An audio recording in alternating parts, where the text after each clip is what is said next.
please join me, ladies and gentlemen, in giving a very warm welcome to the podium to the RIBA President, Simon Allford.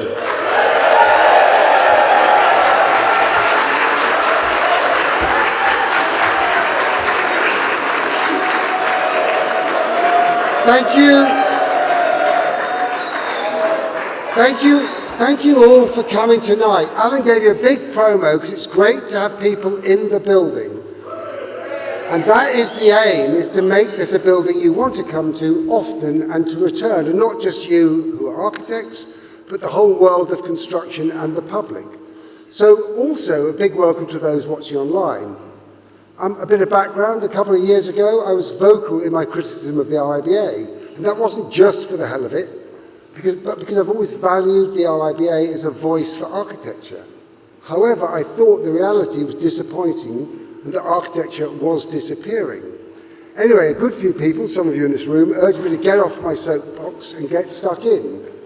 I must admit I had some major reservations, not least this is the job I always said I never wanted. I was wary of another responsibility, as especially, as those of you who work with me know, I have no intention of giving up anything ever. And continue as an architect at HMM is key to my modus operandi and my sanity. I also recall my father's observation that too often presidents became alcoholics or divorcees, and often both. Nevertheless, in a moment of lockdown lunacy, uninfluenced by alcohol, but with the support of HMM and my family, I pitched in, and after a year as President-elect, I'm here. So tonight, as I approach 100 days of my 2 years as President, I wanted to take just a few minutes to share some thoughts on three key areas, key to all of us: the Institute, the profession, and architecture itself. So first to our Institute. The RIBA is an august body with 180 years of history and its fair share of baggage.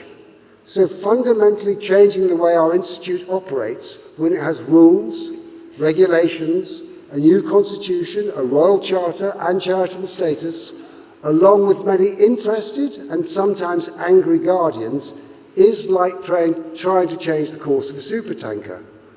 But it will change and we will change it. And there is some good news. The sale of the MBS for well over £100 million creates a once-in-a-century opportunity to rethink what we are and what we do. The governance work is all but done. The organisational overhaul has begun. By early next year, the RIBA will be leaner, more agile and more responsive. We now have an elected council, a board of trustees and an executive team all working together, all focused on assisting you, our members. In September, I chaired my first council as President. I presented my biennial plan. That in itself is a change. The President now has a biennial plan, which means they can actually do what they said they'd do. Jack Pringle, former President and colleague, Chair of Board, confirmed the trustees' endorsement, and Alan Vallance, our Chief Executive, described how the organisation would support that change. So now Council, the strategic brain of the RIBA, is getting on with the tasks that matter. Task and finish groups, and that's really important. You do something, you've done it, and you stop doing it, are being formed. Next month, the first two will report back on professional indemnity insurance and on the implications post-Grenfell of changes to our responsibilities and our liabilities. That's a big, big topic. Improving access to architecture and capturing carbon data are next on our list. My biennial plan looks at the bigger picture, how the RIBA can better support schools, students and you, our members, to prosper as you help design and build a low-carbon future. The plan has 9 key objectives. Firstly, and most crucially, to build a house of the architecture at the RIBA, investing in an online and physical space that accommodates essential discussion and debate. Then to use the amazing address of architecture.com as a driver of public and professional engagement and architectural culture and discourse, sharing our globally important library and drawings collection, 4.4 million artifacts, and creating a series of online and physical galleries and talks and exhibitions engaging us with the issues of the day and us and the issues of the day with public and government. We must make education and our profession more inclusive and diverse, more accessible and more affordable, and support our members who will drive that change. The RIBA must become a collector and connector, gathering and sharing best practice in all our fields. Our members' hub, which launches in the spring, will be key to this. Then we'll become an institute that is powerful, an influence of public and private sector clients, promoting better standards. An institute that is the forefront of changes to regulations and supporting practices as they work to create value for society. An institute that supports architects as we help the construction industry take on the climate challenge. We were at COP. The RIBA Climate Challenge is, I think, a great and important document, and the Built for Environment report will help manifest change. And this level of change can only happen when there are disruptors. We've had COVID, and we've got the climate challenge. These are serious disruptors. But the sale of the MBS provides funds that we must both protect and invest to support our profession now and into the future. We need to support architecture. So that's the 9-point plan, which begs the question, what should our institute look like in 2 years' time? The House of Architecture will exist online. It will be sharing lectures globally and many other events with a worldwide audience. In the parallel physical world, we have started the transformation of our magnificent building into an accessible, useful 21st century low-carbon home. The internal focus will be on supporting members and sharing best practice, a world of toolkits in mentoring, employment, career development, administration, insurance, contracts, exemplary design, and carbon data. The external focus will be on promoting to public and government the role of architects and the value of architecture. The RIBA then will be the hub where we engage with each other and the wider world, the home of the profession's thinkers, educators, and doers. We will have become the Institute of Ideas, ideas that assist us all to improve what we do and how we do it. This will require considerable effort. As an architect, I'm aware that, like Groucho Marx, we are not keen to join any club that will have us. But the RIBA is our Cosa Nostra. It is our thing. We invented it. So we need to make sure, we are responsible for it. We need to make sure it's seriously useful and seriously fun. Otherwise, there's no point having it. So we want to become an open and generous host to the profession, but also the wider industry and the wider world. Which leads me to my second topic, the state of our profession. I recently read the presidential address given exactly 50 years ago by Alex Gordon, when addressing the energy crisis of his day. He coined the famous phrase, long life, loose fit, low energy. The world in which he lived was very different. He spoke of the dominance of public works and public practice, of fixed fees, of the self-governing profession. But much was the same. He spoke of the importance of total design, of value not costs, of the need for good clients, and of the architect's responsibilities both to their client and to society. He also spoke of the irrelevance of the RIBA's petty internal squabbles.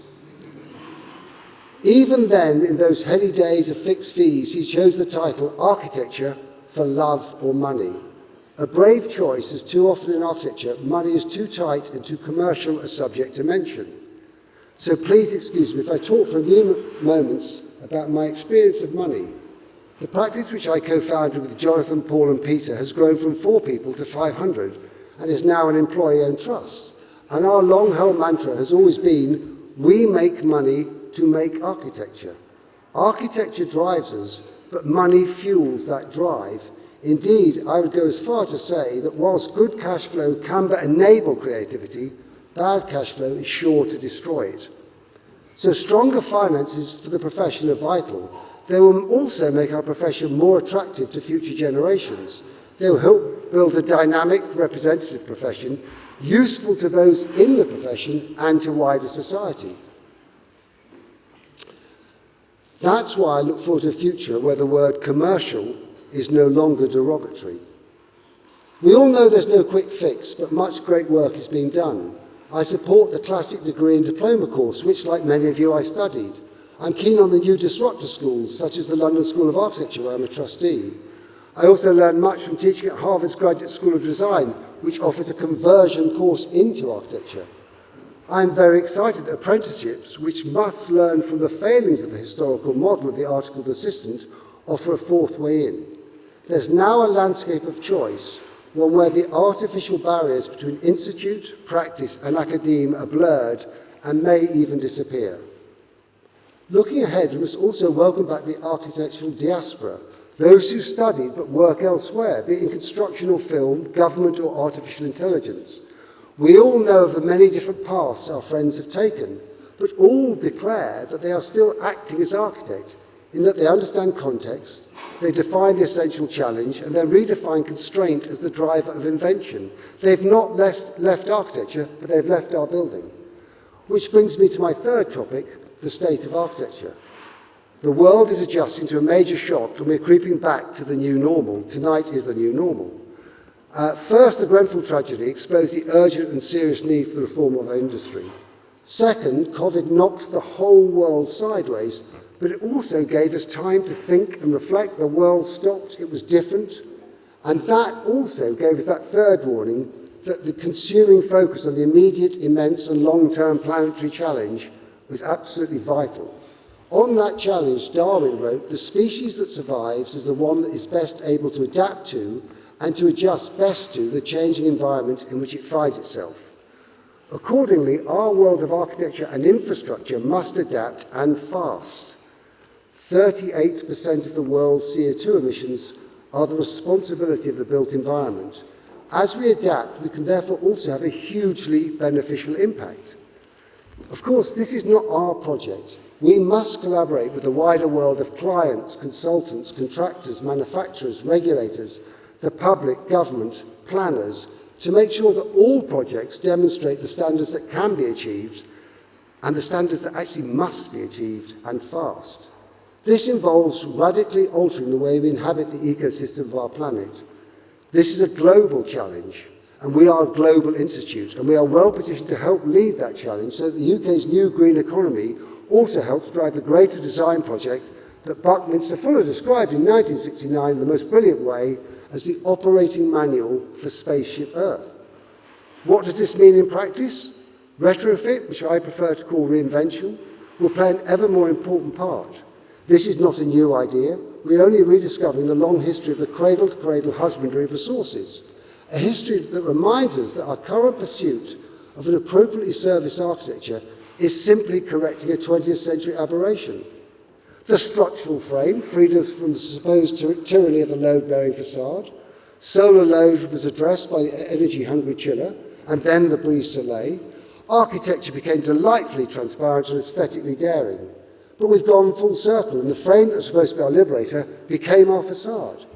I am, of course, a huge fan of 20th century adventures in architecture, but I'm also painfully aware that a century on, we're again celebrating the rediscovery of the simple fact that an opening window lets in air. So it's very clear to all of us that we've not got another century to relearn. We have tough targets, and 2030 is just 8 years away. That said, I'm an architect, so I'm an optimist. I believe sharing knowledge, deep collaboration was the COP term, we can make the rapid progress required. Alex Gordon was right when he declaimed 50 years ago that this means more climbing on other people's shoulders and less ad hoc originality. Innovation, I believe, has never been about style nor shapes of daring do. It's about addressing the great problems we face. Problems demand great thinking from us all. And these are exacting times, but they're also exciting times. What greater challenge could we have? So now, be it new build or reinvention, we are designing for longer life, looser fit and lower carbon. We are, in essence, designing forever architecture. 2 millennia ago, Vitruvius wrote of commodity, firmness and delight. Scholars can argue about the first two words, but the need for delight cannot be questioned. Architecture must continue to lift the spirit of all who pass by and those who enter. For only then can we be sure that future generations will not only be able to adapt what we leave them, but they will want to adapt the architecture they inherit. For we know for sure that no one retains a building that is not loved. I will conclude by noting that Vitruvian logic remains completely intact. If architecture's eternal function is the provision of generous structure, of elegant enclosure, of tolerance on many levels, it is all done to accommodate the theatre of everyday life. And as that is the case, moving forward, architecture must become permanent infrastructure to be renewed and reused by future generations. A forever architecture where nothing need be added and nothing can be taken away. Thank you very much for your time and for allowing me to speculate. My father also joked about presidents and their propensity for making pompous speeches. So I can assure you that that is it from me tonight and for my 2-year term. I normally mention my beloved Sheffield Wednesday in a speech, so I won't do that tonight. But I will add, please enjoy the party, please keep coming back. You are always and ever more welcome in your House of Architecture, at the RIBA, in person and online, which working together we can turn from a House of Architecture into a House of Fun, our own fun palace. Thank you very much. Cheers. Good evening.